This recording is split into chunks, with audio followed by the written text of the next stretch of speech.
Hello, welcome. This is Chapter 8, Later Sessions, Finding, Amplifying, and Measuring Client Progress.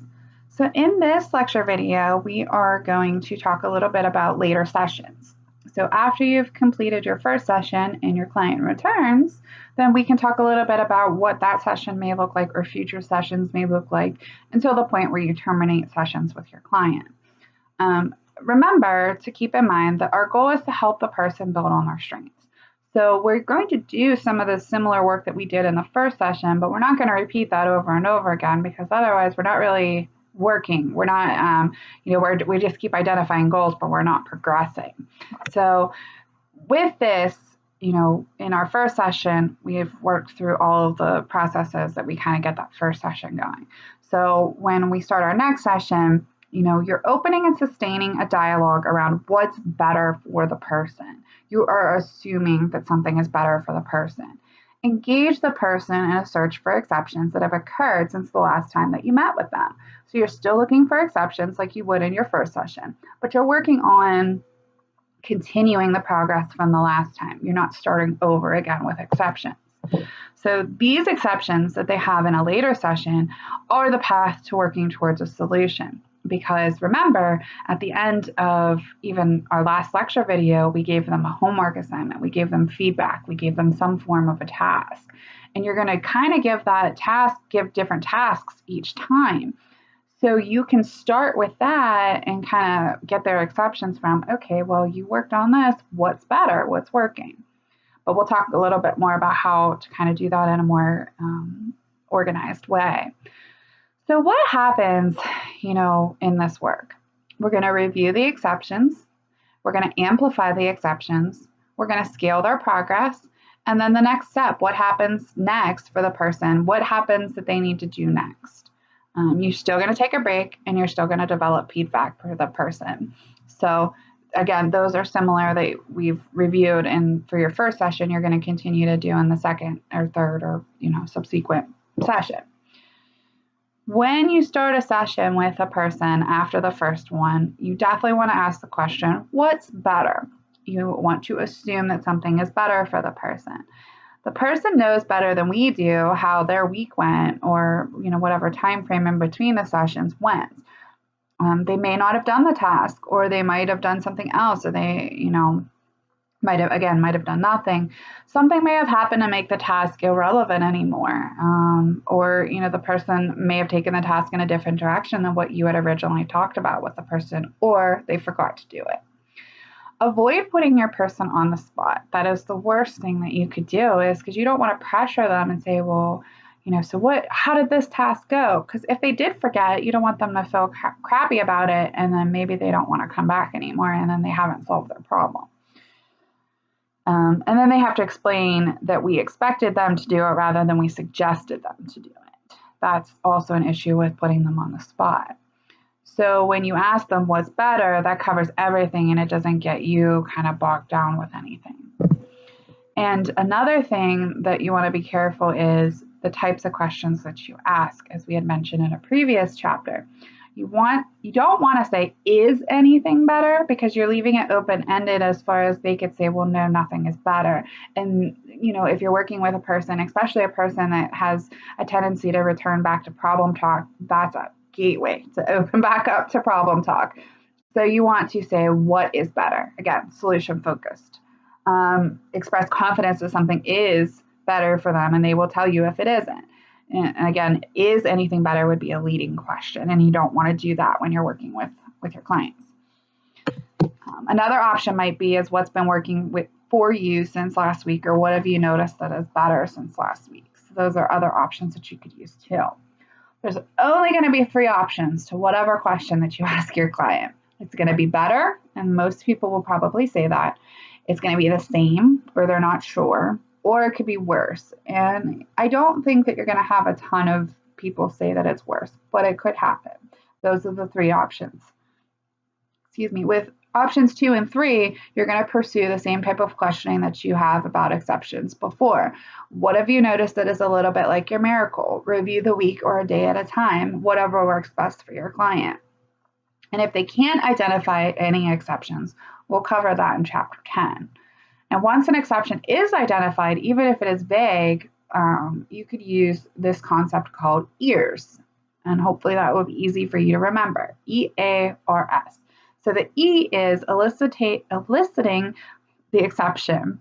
A is amplifying the exception. R is reinforcing successes and strengths. And S is starting again and what else is better. So that is kind of a little way that you can kind of remember to yourself as you're working with your clients. EARS. I want to elicit the exception, amplify the exception, reinforce the success or strength of my client, and start again. What is better? What else is better for them? Some observation questions about, Peter's work with Ayan. Ayan was going back to work, and Peter was unsure at first whether this was an exception, but the further that he explored that with Ayan, it was figured out that he was able to figure it out. Peter focused on what was better, not focusing on problem talk for why the weekend went bad for Ayan. So again, keeping that solution focus. Peter helped Ayan notice what was different about her behaviors and not wanting to leave the dance or the wedding. Ayan was able to ignore the anxiety, which is good, something that you could work on with her YB-CBT therapy, as we've identified that. We talked a little bit about that in our Zastro lecture video. Peter used compliments to amplify the better in Ayan's case. And Ayan mentions the book that she is reading. So that is a quiz question, the book that she is reading and what she has learned from it to try and help herself. She was reading a book about anxiety. Peter is able to better build off of this book that she read, complementing what seems to be working at the moment. And don't forget to emphasize the relationships of the client that you are working with. Very important thing to do as well. When the person identifies exceptions, ask what it would take for them to happen again. Because at this point, we're further into our progress. We're not necessarily filling up our time with, what brings you in today kind of questions. But, we're working more towards, okay, so now something has happened. What can we do to kind of keep it going? Or what, this is kind of like that trial and error time for your client. So they might be trying different things, seeing what's working best for them, and then you can keep going with that. Scaling at this point in your session, it leads to further goal formation. So not necessarily that we want to change their goals, but we want to build, say, for example, they've already worked towards that goal. Maybe in 1 week, they've already achieved that small goal that they've had for themselves. So we want to build new goals or build off of that original goal. So we're going to scale for progress, where you would say you are this week towards your goal. We're going to scale for confidence, that you can maintain your gains. And a good question might be, where does your confidence come from? And Ode, I don't know is an okay answer to if you get that, but that, don't know what's going on with me today. So goal formation or selecting new goals, because this will be possible. And maybe it's not the second session, maybe it's a third, fourth, or fifth session, but something to be mindful of that you may at some point need to select new goals with your client. It is important to continue to address goals because the client's perception of the goal will continue to shift just as their perceptions of problems and possible solutions do.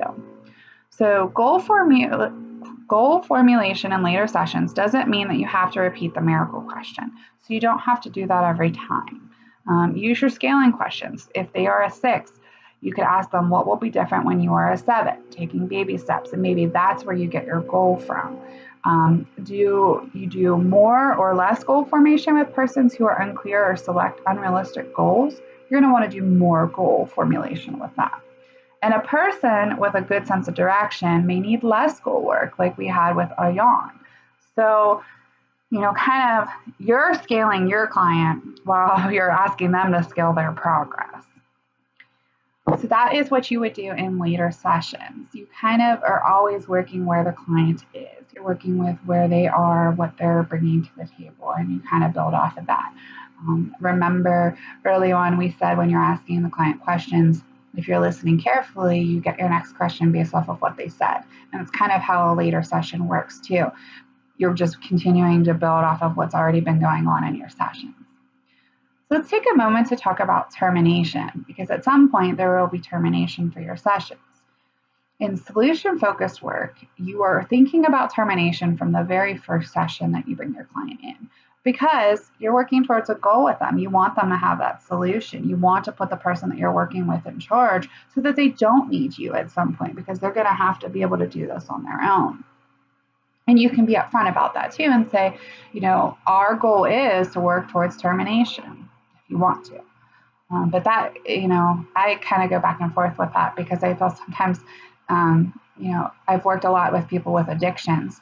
So I feel that if you're saying like termination and you're using, you don't need me, stuff like that, words like that are kind of like final words. And I feel like sometimes that scares people a little bit. And then they're not, they're focused on that. They're already focused on the termination.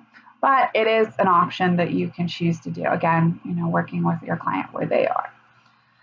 But you're still thinking about it, even if you don't mention it. In the example with Ayan, what number do you need to be in order to not come and talk to me anymore? That might be a better way to approach it. And we have to ask ourselves, why do you think Ayan might be conflicted about selecting a number? She immediately started talking about being scared, alone, and keeping things inside and being trapped. So that kind of is what I was hinting to before. When you're working with an addicted person, you don't want to scare them off or make them, be focused or fixated just on that. Another type of person that might be kind of challenging to focus on, or to let them know that you're focusing on termination, might be like an anxious person or a paranoid person too. So Peter changed to what she needs to do to keep things at a 7 or 8 rather than a number to terminate when he was working with Ayan. She was not ready to define a score for termination, and Ayan wasn't able to give a reason. So that's important to remember, again, and maybe on the quiz. The professional has to accept this and knows that they planted a seed. So even though they're not necessarily going to talk about it again right away, but they know that they planted the thought in their head that at some point you're going to have to be able to do this on your own. So Peter takes a break and figures out the bottom line. Ayan is aware that she can manage the problem and make it better. So after the compliments and the bridge, Peter suggests that she continue to do what is working and also pay attention to what else she can do that would be helpful for her. So he gives Ayan the choice of when to come back, and her choice was 2 weeks. So, leaving it up to the client. The Williams family transcript is in there too. We're not really going to go over that, but just some things that might be important is on page 167, there was a good example of normalizing with a question. The person is the expert, and there is a need for confidentiality, whether to send the kids out or not send them out on page 170 when they were talking about the sexual abuse issue. All right. One last little bit about, kind of maybe later sessions or maybe after termination, whatever it may happen, is relapse. Setbacks and relapses. There have to be failures to know successes. I sometimes believe that a person has to hit rock bottom before they can slowly start to build themselves up. That's not true in every case, but sometimes that's what a person needs to kind of kickstart that change motivation. And, there are 2 sides to the coin. Remember that. And what side do people focus most on? And they're going to focus most on the setback side, not necessarily their successes. So, you want to ask yourself, is it natural for the person that you're working with to feel discouraged at setbacks? Absolutely. And is it natural for the professional to feel discouraged at setbacks? Absolutely. It's part of the process. As much as we try to detach ourselves from our work and not take things personal, it can be discouraging at times when you see your clients get set back or if a relapse were to happen. But the most important part for both you and your client is you pick it back up and you keep working at it. So what do solution-focused professionals help the person they are working with to realize? They realize the times when they stopped fighting or they didn't take another drink and began to change their behavior. This is what they can build on, not the setbacks. So you change their focus. And just kind of one other last little thing that I wanted to point out for is kind of tying into chapter 10 too, is what if the person you are working with says that nothing is getting better and things are getting worse? There are different coping questions that we can work with them on, and that's the part that we'll cover in chapter 10, but it kind of still relates a little bit to this chapter. All right, thank you for watching. and we will keep moving on.